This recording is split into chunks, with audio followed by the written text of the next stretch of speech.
This is the Meike 50mm f1.8 lens for Sony E-mount and Z-mount cameras.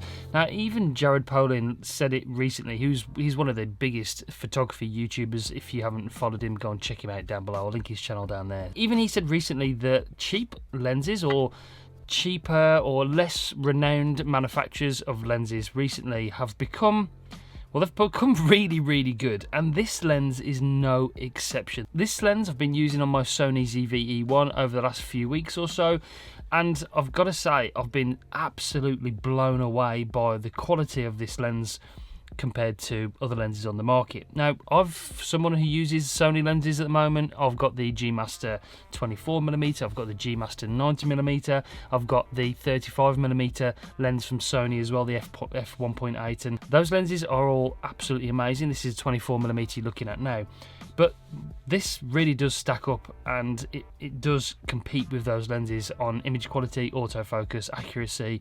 It's fantastic. Oh no, up a bit. So this is the Meike 50mm 1.8 in my studio environment. I've had to put it way back because usually I use the G Master 24mm f1.4 for my sort of studio shot, but I just wanted to test it out in this environment to see how it performed. It on the screen above, it looks very, very good, I've got to say. The colours look sort of similar to what I get out of the G Master. The bokeh, because the lens it's only 1.8 compared to 1.4, but because you've got that longer lens, that it gives it that more sort of depth of field, so that I like that. So 50mm is good. It's what our eyes actually see the world around you in is sort of equivalent to 50mm, so it looks more of like a natural field of view to us when we're viewing it on the screen. If you're using something like a 24 or 35, can look a little bit wide, a little bit distorted, can give our face a little bit of a strange shape sometimes. So 50mm is that sort of that sweet spot. We hear about lenses all the time called nifty 50s, and they're called nifty 50s for a reason, because they're really versatile, they get good portrait shots, they've got that sort of natural look to them, and when you've got an f1.8 like this, it gives you that nice bokeh as well. So you know what, it looks good. Autofocus is good as well. You know, that's doing it really fast. Obviously it's on my eye, so the Sony's trying to track my eye as well, so I'm just trying to block it. But the autofocus I've been super impressed with. I've heard some rumours on the internet that the autofocus wasn't very good, but obviously it's been updated since those videos. Those were a few months old, maybe a year old since they've tested out this lens, so it's been updated. There is a USB-C port on the bottom, so you can actually update it with recent firmware if it does need an update. Yeah, I'm super impressed with it. I really like this lens, you know.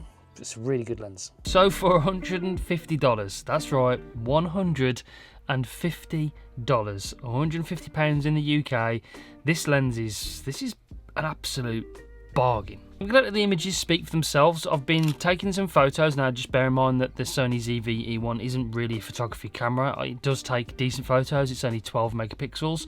But the one thing that really stood out was the fact that the autofocus just worked seamlessly with the Sony. I've had no real issues. Very slight focus breathing, if anything. I've been really impressed, both in video and in photo mode. I've been blown away with how this works. The actual manual focus is not too bad as well. It's a non-stop throw, so it just goes left and right with that. There's no stop to the throw, but autofocus is something I've been using with this, and I've been really impressed with it. Obviously it's f1.8. It comes with both caps in the box. It also comes with a little sun shield in there as well.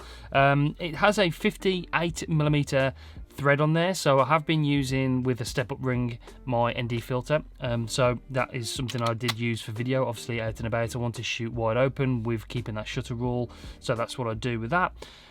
The build quality of it is probably the one con. It is plastic, and you can notice it is plastic, and it's quite big for a 50mm lens. I know the RF lenses are huge, but the 50mm from Sony is probably half as big as this. Also the RF 50mm f1.8 for Canon is again half of this. It's like a sort of pancake lens compared to this lens, so it's quite big, but it's not heavy at all. The weight is 382 grams, so it is lighter than the 24mm lens from Sony, which is 452 grams grams, I think, so it's about 100 grams lighter than the Sony lens. It feels quite light in the hand, and yeah, it is made of plastic. The connections are all on the bottom. It's got sort of a weather seal around the edge, which is impressive, and you've got a USB-C port there for updating the firmware if there is any firmware updates. Like I mentioned, E-mount and Z-mount at the moment. The minimum focus distance is 0.63 meters, so that, again, for me, I've found that is one of the drawbacks. I know it's a 50mm, but the focus distance is quite large, and that I did notice that when I was trying to take photos of things that were sort of a little bit closer. But yeah, I've been using this out and about for taking some photography. We went on a walk, we've been out to the airport to take some photos of planes, and it's very accurate. I was actually using the plane recognition on the Sony ZVE1, and it picked up the planes perfectly, autofocus perfectly every time. I didn't have any issues whatsoever. Right, so this is the Meike 50mm 1.8. We're out in the field, just filming some other videos, and I just wanted to do a quick test with the autofocus. I'll tell you what, I've been super impressed. I've got an ND filter on the front. It's got a decent amount of bokeh. It looks good in the big monitor I've got above the camera. The colours look good. There's no sort of distortion or different. It's quite sunny out here, so we haven't got any sort of glare or lens flares or anything that I can see from the footage. Autofocus is absolutely silent as well. I cannot hear it whatsoever. So, you know, for an out and about filming lens, which is quite light and, you know, very cheap as well for what you get in 1.8 aperture, I'm really impressed. I can't hear the autofocus, which is something that I've really first struck me when I started using this lens. And the autofocus is very accurate. I know we've got the autofocus from the ZVE1 on a Sony camera, so it's good anyway, we know that, but the lens is more than keeping up with the eye tracking autofocus as I'm moving about. Super impressed with it, I really am. So for £150, $150, this would be an unbelievable starter lens. I wish a lens like this was around when I started shooting YouTube videos, sort of, you know, 5, 6 years ago. I would have bought this lens, and I'm probably still using this lens now. It's a really incredible lens, incredible value. So if you're starting out YouTube now, or you're starting out photography, videography, this would be a great option. If you're using a camera like, I don't know, if you've got the 7C or you've got one of the full frame Nikon cameras, then I've got to say, this is a cracking option for photography, out in the field for videography, in a studio environment like this for shooting these kind of videos. This is a cracking lens. So yeah, that's my impressions of this. They did send me the lens to review for free, but this is not a sponsored video. This is my honest opinion. After using this for about 6 weeks now, I've been really impressed with it.